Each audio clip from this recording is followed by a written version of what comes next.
So great to see you. Good to see you. We love to get you in studio. So, let's talk Yankees first. So I was looking at something yesterday on the internet that was fascinating. Aaron Judge was a high school basketball star, a high school football star, a high school baseball star. He was unbelievable. And he's had this, he really is. I went and looked at the stats about a month ago. He leads in everything. I mean, it's unbelievable. Power, on base. So, and I think to myself, oh, this is perfect. But baseball is a long season. It's not the NFL. Has he been so crucial and so important? And I mean, he's literally carried the franchise. They've had some pitching issues.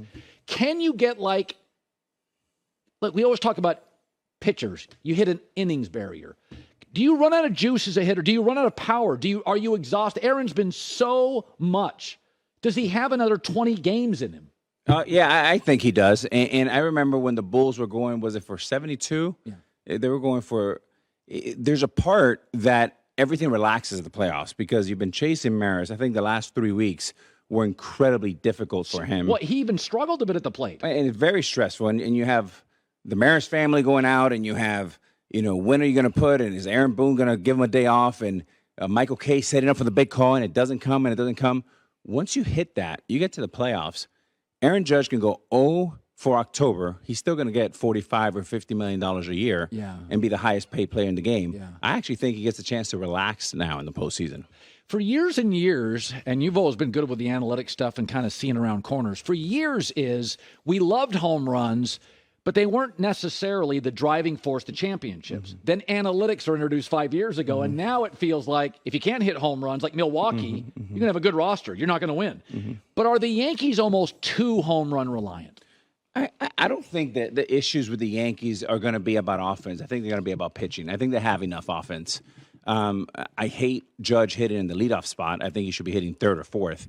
Anytime you can hit a 3-run homer in the first inning, Reggie Jackson would always say, Alex, I get the game out of hand in the first inning because I get a 3-run homer. Well, you need that. I remember of my 696 home runs, I bet you more than 100 were probably in the first inning, and we're able to win the game in the first at bat.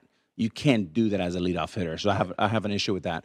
But besides that, I do think they have enough to win. The question is, do they have enough pitching, and are they healthy enough? It is interesting that for years and years, good Minnesota teams could never win in the Bronx. It's just what it is. I can remember as a kid, my lousy Mariners gave the Yankees fits. Reggie, the Billy Martin teams, they would come to Seattle. Maybe they had too many oysters, and Seattle owned them in the kingdom. And so I look at this Padre team, and I'm like, oh, I love the talent. I mean, I'm watching that. I'm 3 minutes in. I'm like, first inning. Were you ever in a series where you thought you had as good of players, and there's just a cycle? For years, the Red Sox, I thought, had as good a talent as the Yankees.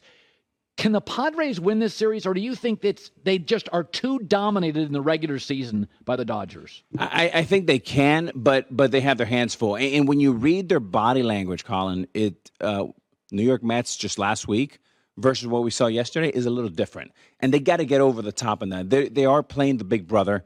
Poppy called them, they're their daddies. Yeah. And ultimately, you have to do something disruptive. I'm not sure what that is, but it has to be a guy like Soto to play like the 2019 Soto with the Nationals. He hasn't had an extra base hit in 7 days, in 7 games. So Soto and Machado need to take him to the next level. Well, Darvish and Kershaw. So we were talking about this in the hallway. Koufax is considered the most unhittable pitcher, but his career was very succinct. Kershaw's, it's literally forever. I mean, he was great 12 years ago. I think it's kind of, I've always felt it's a little unfair in baseball to kind of drag a legend because of postseason struggles. Everybody struggled. Bonds struggled. You've struggled. Kershaw struggled. The greats have struggled. Sandy Koufax is an outlier. If I said Kershaw at his peak and Kershaw like tonight, is he still about 90% of it? What doesn't he have that he had 6 years ago without all these innings? Kershaw reminds me of Michael Jordan. While Michael Jordan was great in his first 10 years, I actually think the last 4 or 5 years, take Washington away, I think Jordan was better because he came with that mid-range game. He started doing the little bit of a turnaround jump shot, started to learn his body better. Tim Grover got him stronger. When I look at Clayton Kershaw, the Jordan part is when he was pitching in his early days, he was very predictable. He threw 95, 96, but every pitch to a righty was in, hard. It was very predictable. Today, he's like wine. He's getting better because he pitches 4 pitches to all 4 quadrants, but he's very unpredictable. So he's a much better poker player. So as a hitter, I think he's a much tougher bat today than he was 10 years ago, much like Andy Pettitte got better at the end of his career.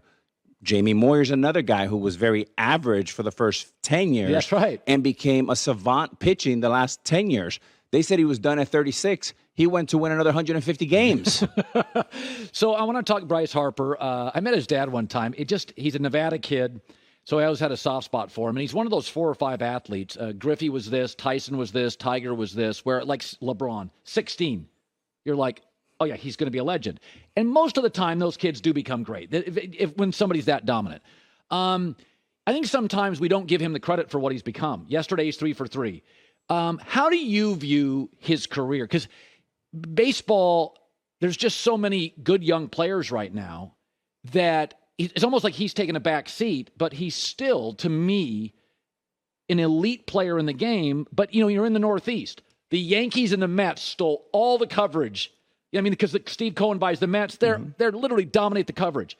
I still view Harper is, like a guy that could change a series. There's no question. And look, like Aaron Judge, he has the it quality. He's a star. If they go to Game 5, he'll celebrate his 30th birthday. It feels like he's 40. He's been around forever. Yeah. He was celebrated as a 15-year-old, but he can do it all. He's got the star power. He has the star power of the NFL, of the NBA, and we have to celebrate him. And by the way, he's been hurt all year. He hasn't said a word. He walked on a very naive walk that led to them rallying in the 9th against the Cards. Then he had a first pitch home run on Game 2 against the Cards that hasn't landed. And yesterday's 3 for 3. He's getting hot. But I think he's a guy that's poised to bring a championship to Philly. By the way, you're on something that I totally agree with. Football's always been so strategic in their schedule. It's really, and by the way, even the NBA, Christmas Day.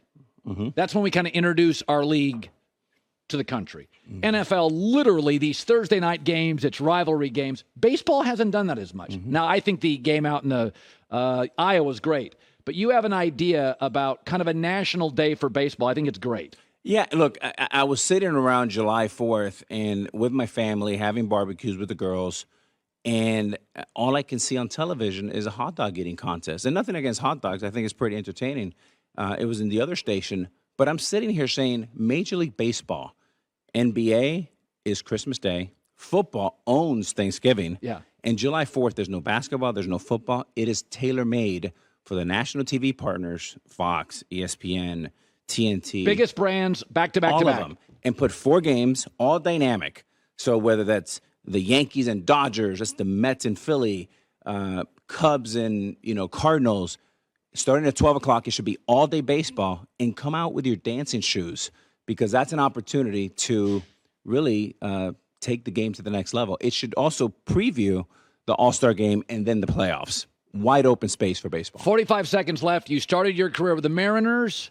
I grew up in Seattle. You were a skinny kid, big smile, skinny kid, a lot of potential. Give me your greatest Mariner memory. I just think it was flying across the country with Griffey, Buhner, Edgar Martinez. Edgar has a PhD in hitting from Harvard. And as a 20-year-old, as a 19-year-old, I'll be in the back of the plane, and he's telling me how to lay off split fingers and how to recognize the spin as it tumbles, and then taking that onto the field. Again, I always think that the 5 people that surround these young players are going to make a big impact in their future, and Edgar Martinez, Griffey, and Buhner did for me. Great stuff. Great seeing you. Great seeing you. Alex Rodriguez stops by. Hi, everybody. Thanks for watching. Subscribe here to get the latest from the show. Also, be sure to check out more of the best clips from The Herd or go watch a few segments from other shows on FS1.